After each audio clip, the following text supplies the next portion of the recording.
Hey there, and welcome to the People Who Help People podcast. This is the spot for HR and people ops pros who are all about building better businesses by putting people first. We chat with founders and experts who've been there, done that, and are generous enough to share what actually works. Thanks for listening, and we hope you enjoyed today's episode. In this episode, I'm happy to be speaking with Andrea Stern, partner and talent advisor at BLT Recruiting. Andrea has worked at BLT Recruiting for over 15 years. BLT is a boutique search firm that specializes in placing creative service professionals working across multiple platforms in advertising, design, marketing, and entertainment industries. Welcome, Andrea. How are you doing today? I'm great. Terrific. What did I leave out? Tell me a little bit more about BLT and your role there. Well, BLT Recruiting was started by a woman named Francesca Cohn, who had a very successful career as the head of production at Chiat Advertising during its real heyday, and then head of digital Team One. I met her just as she was deciding to change her career trajectory and open up a boutique recruiting company called BLT Recruiting.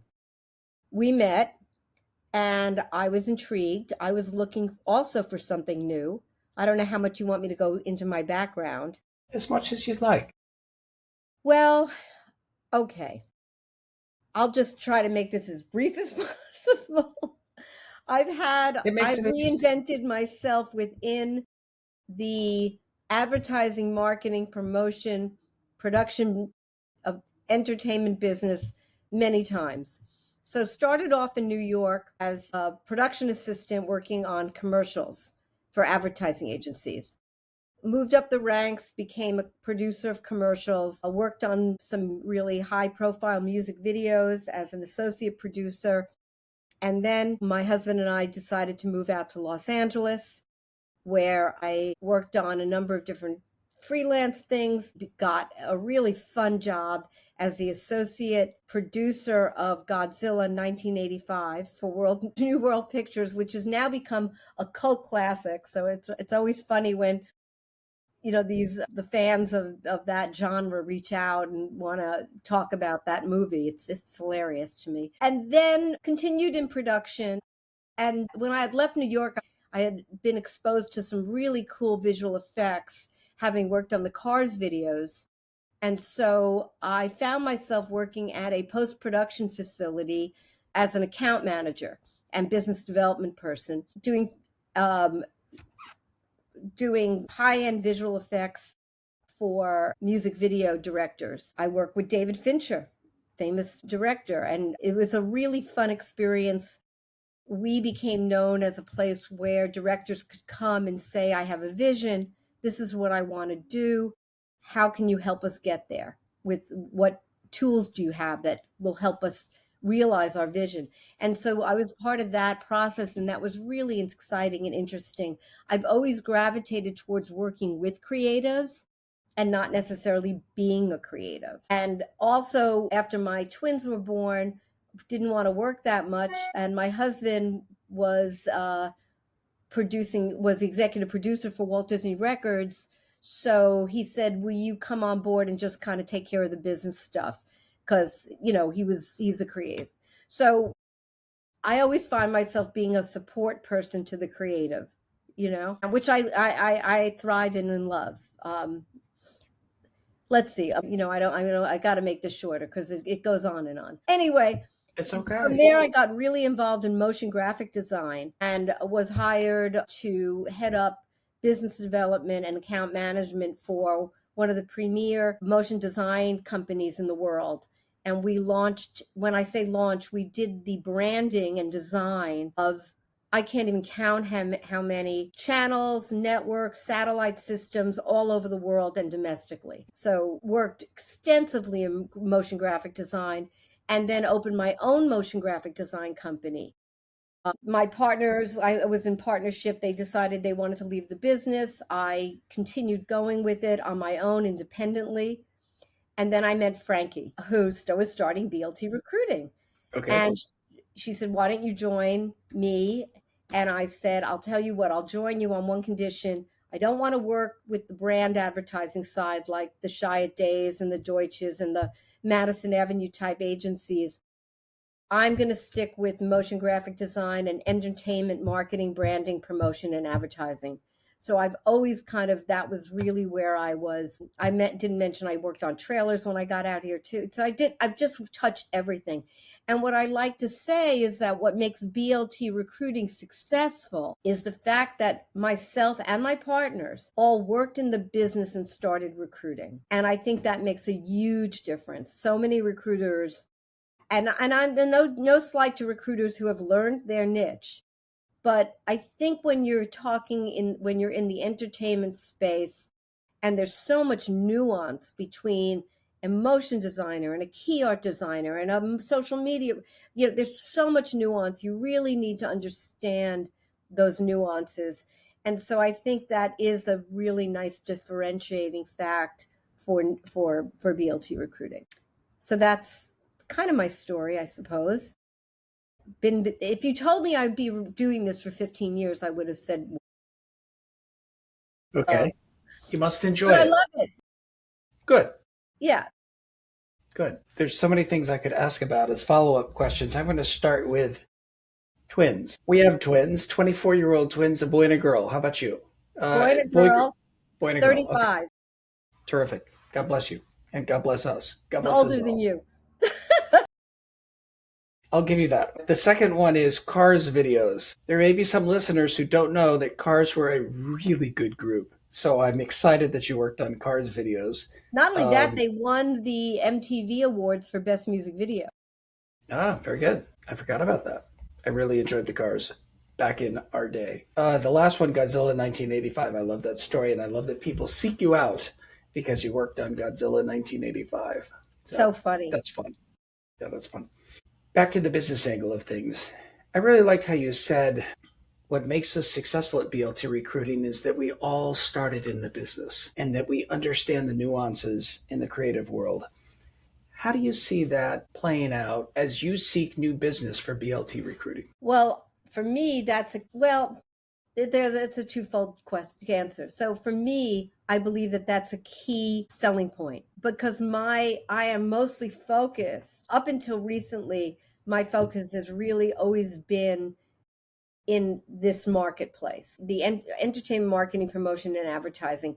Specifically, my client base, cultivating a client base that is entertainment advertising agencies, that their clients are the studios, the Netflixes, the Apple TVs.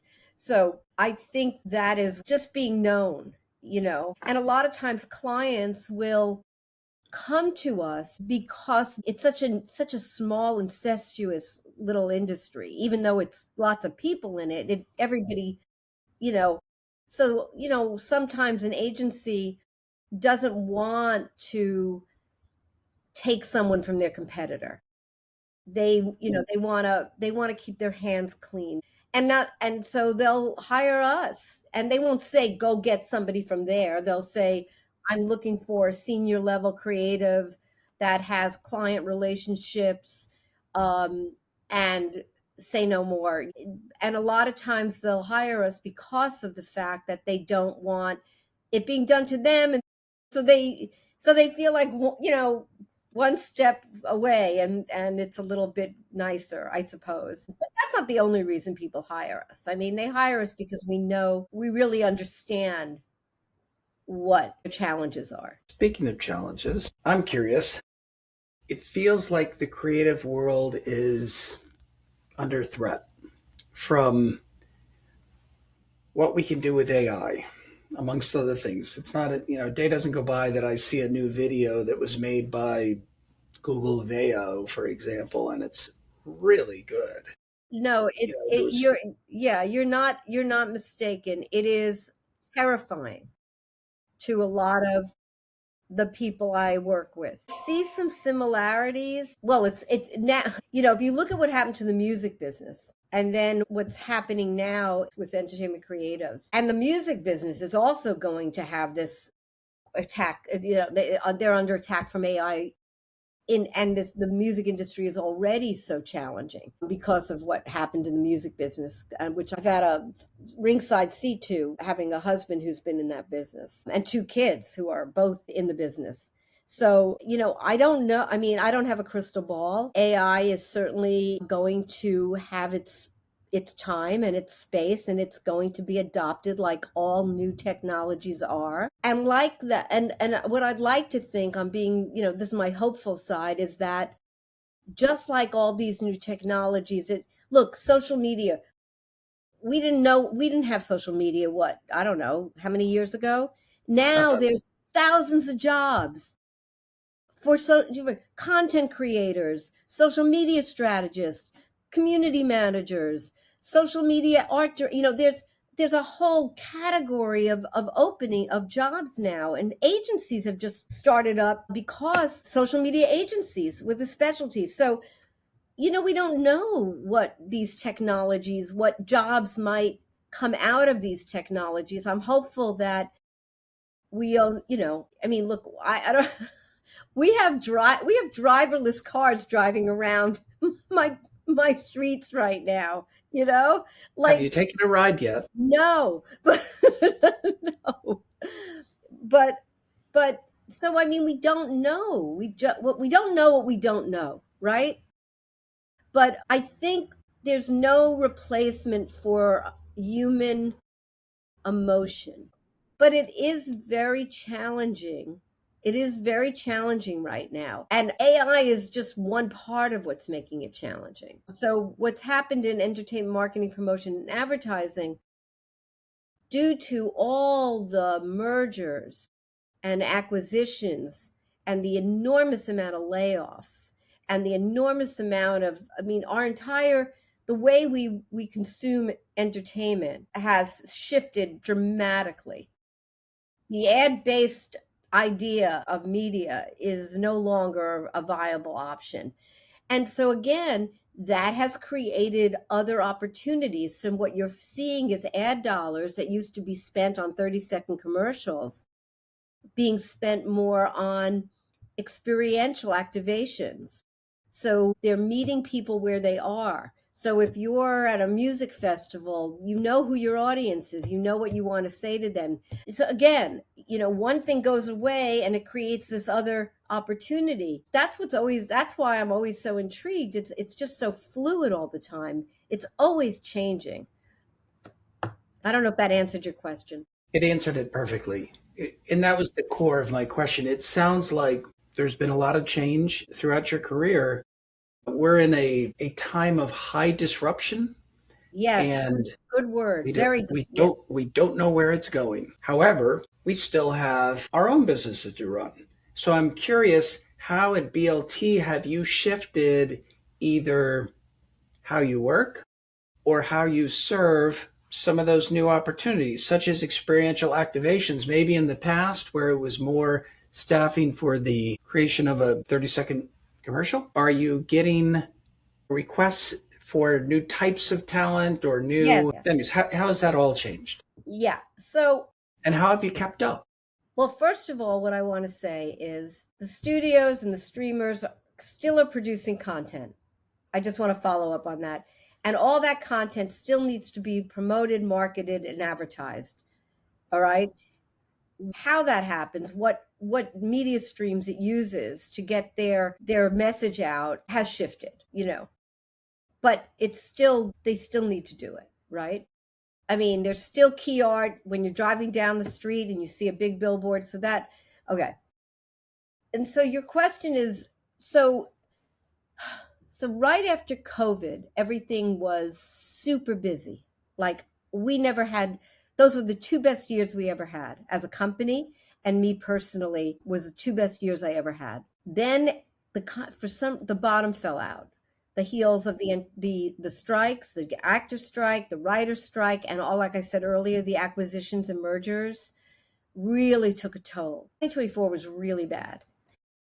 And 2025, things are I feel like things are just starting to pick up again, and everybody's kind of finished licking their wounds and they're figuring it out. And what BLT is doing, there's a number of things we're doing where we're looking at verticals or industries that utilize, we have this amazing talent base. We have an amazing database of top notch talent. And we're looking at where that talent, because they're all, I get calls every day from like top senior creatives saying, Andrea, what do you got? And I'm like, I don't have anything. I don't. And we're looking at what industries could utilize this talent in their marketing, advertising, and promotion. And so we're looking at going direct, getting more brand direct clients that have robust marketing departments or in-house agencies to capitalize on what we already have. And it's not such a big shift. We're just looking at different industries that would benefit from the cachet of the type of talent we have. And the talent would thrive in those environments, because I think it has to happen that way. If we're going to all pivot, we have to pivot together, and we have to be in it 100%. We are automating, we're doing some automation, something I've been advocating for, because we really do need to cultivate a new client base. So, doing that one email at a time is, yes, that can be effective in a certain way, but we're automating and doing some very specialized outreach in terms of business development and sales. Personally, I am making lots of one-on-one connections with people. I have a pretty strong and solid reputation in the industry, so I'm capitalizing on that and talking to a lot of people, and I'm approaching my clients differently. So instead of being reactive and responsive, like they call, they say, I need a senior level motion graphic designer that has experience doing main title design, right? Great. I can do that. I can fill that like that, right? But their businesses are suffering and they're not staffing up, they're laying off. So I'm getting in touch with my clients in a different way, instead of just waiting for the phone to ring and being reactive, which that was easy to do for 10 years or more. I mean, I was so busy. We were so busy just answering the phone and dealing with what was right in front of us, that we never had to really go out and look for business. We were very fortunate that way, because we're all very inside, and people know us, and we have a great reputation. And, we're not one of the big giant recruiting companies, but that's, I think, part of what makes us successful.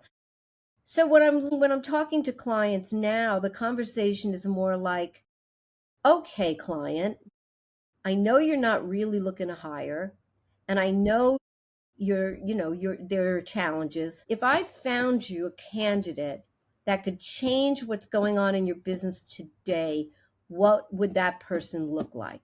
And they tell me, and I go, okay, let's see if I can bring you that person. If I bring you that person, would you seriously consider hiring them?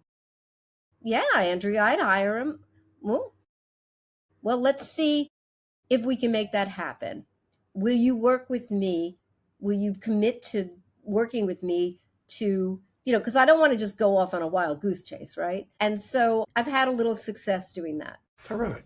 Changing the conversation, Recognizing their business is pivoting too. They may think they need this, but when they articulate some of their challenges, they need this plus or this other thing. It's not only that they think they need that, it's more like, hi, client, have you been? I know things are challenging. I'm calling to talk to you about what's the missing sauce right now that you think could change your business or would help you in this environment right now at this time. What kind of person would be valuable to you now that you would consider hiring? And, full transparency, most of the time it comes back with someone who can deliver new business. Fair enough. What else do they need to do? So delivering new business, that's your specialty at BLT Recruiting. And it sounds like you're taking those steps to pivot how you keep the phone ringing and you keep Yeah, placing well, those. I've always, that was one of my special skills, was business development and client management and account management. And so I've really decided to focus on that and less on the actual filling of jobs, because I have amazing partners that can do that. And I feel like I'm better utilized as a partner and more valuable to my company doing outreach and client management. Ahead, the next year to 3, what are your hopes for BLT? What are your hopes for? Well, my hope is to Obviously, it's a time of retire. change. Okay, retirement, but certainly No, I you don't want to know if pass on something too. yeah, I don't know if I'll ever fully retire, you know. Certainly just, I'd love to see BLT continue to thrive. And we have an amazing executive director, Samantha Lippman, who is really leading the charge to address the moment we're in. We all contribute ideas and support, um, but she's, you know, I'm, I'm not. I don't want to run the company. I never have. I've always wanted to just be doing what I do for the company. And it sounds like you are a partner, but you are Samantha's partner in just what you said, leading the charge to address the moment we're in. It sounds like you've been a good partner to Samantha and your other partners in Well, terms of looking at those changes in the market and how to address them differently. I'd like to think so. I mean, you said a moment ago, you said, I've always been, or I was good at business development. It sounds like you still are. It's just a challenging time in which to develop business. But yeah, it is. It is very challenging. But I've been in this very tough market that we're in right now, in this very challenging time we're in. I've been fortunate enough to have a couple of new clients walk in the door, and to also have some really long-standing, loyal, really good, solid relationships with some clients that have always counted on me and BLT Recruiting. So, but full transparency, I was a little burnt out on the networking events and the going to different things. And I mean, some of them are really not worth my while, but I've been making a bigger effort to show up in person, make new connections, leverage those new connections into possible new clients, and always taking the more consultory role. So I've been making a conscious effort to kind of be more outward facing. I've been doing this a long time. I've been Sure. You've got a lot of tremendous experience to draw from. As you mentioned, you've got this deep database of creatives who sometimes amazing you reach people. out to them, sometimes they reach out to you, and then these rich client relationships. But at a time when your client's world is being disrupted, your business is being disrupted as well. So Oh, it's for it's no doubt. You know, I have found, Craig, that the best clients have been candidates that I've placed. That is so rewarding. I cannot tell you. To have placed somebody in the role of, say, executive producer, and now they're president of the company. To have placed somebody as a creative director, and they are now the owner and founder of their own agency. That is extremely rewarding, to see those people thrive in an opportunity that you had a hand in. They did it. They're the ones who did it. They're but you can, it's like, watching your babies grow. I completely understand. And let's end on that high note. The name of this podcast is The People Who Help People. And as we reflect on our careers, you can obviously be very proud of the people you've helped along the way who are now helping others in those elevated roles that they're in. I think Most that's a definitely. great way to end.